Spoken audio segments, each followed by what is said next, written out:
TV with me, Esma. South Korea officially crossed a significant demographic threshold. It is now considered as a super-aged society.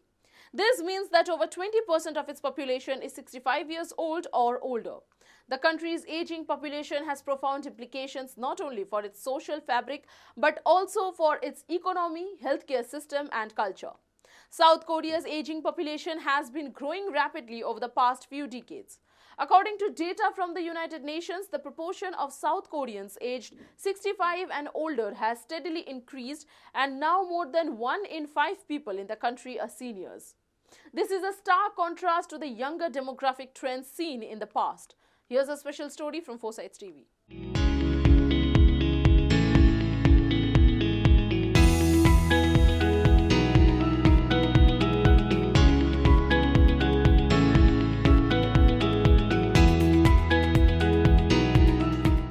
South Korea has officially transitioned into a super-aged society as the proportion of its population aged 65 and above exceeded 20%. According to the Interior Ministry, the nation faces a demographic challenges of a swiftly aging populace and declining birth rates. According to the latest report, there are 10.24 million South Koreans aged 65 and above, making up to 20% of the nation's total population of 51.22 million.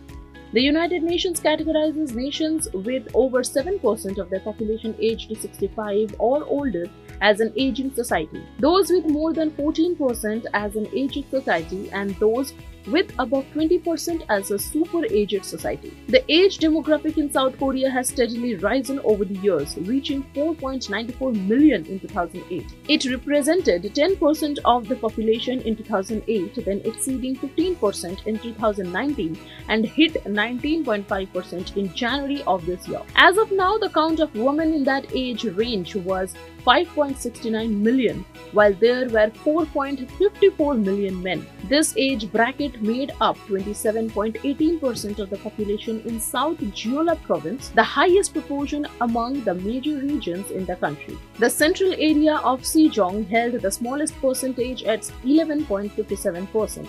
The age bracket represented 19.41% of the overall population in Seoul. A ministry official stated in a release that urgent systematic response measures are required by establishing a ministry focused on the population. South Korea has announced intentions to establish a new Ministry of Population Strategy to tackle its demographic challenges. South Korea has announced intentions to establish a new Ministry of Population Strategy to tackle its demographic challenges. The South Korean government has already implemented policies such as financial incentives for families, subsidized childcare, and expanded parental leave to address its declining birth rate. However, despite these efforts, the country's fertility rate remains one of the lowest in the world.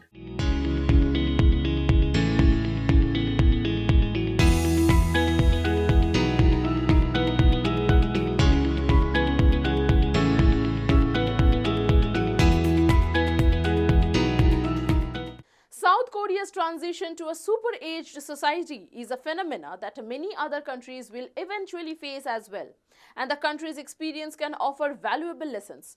While the challenges of an aging population are significant, they are not invincible. By investing in policies that promote active aging, encouraging family growth, and reforming the workforce and healthcare systems, South Korea can adapt to its demographic changes and ensure its elderly population remains healthy, engaged, and supported. In the coming years, how South Korea addresses its aging population will serve as a blueprint for other nations navigating similar demographic shifts. The choices made today will determine the country's ability to continue thriving as it enters this new age. That's all for today. Thanks for watching l3s TV with me, Esma.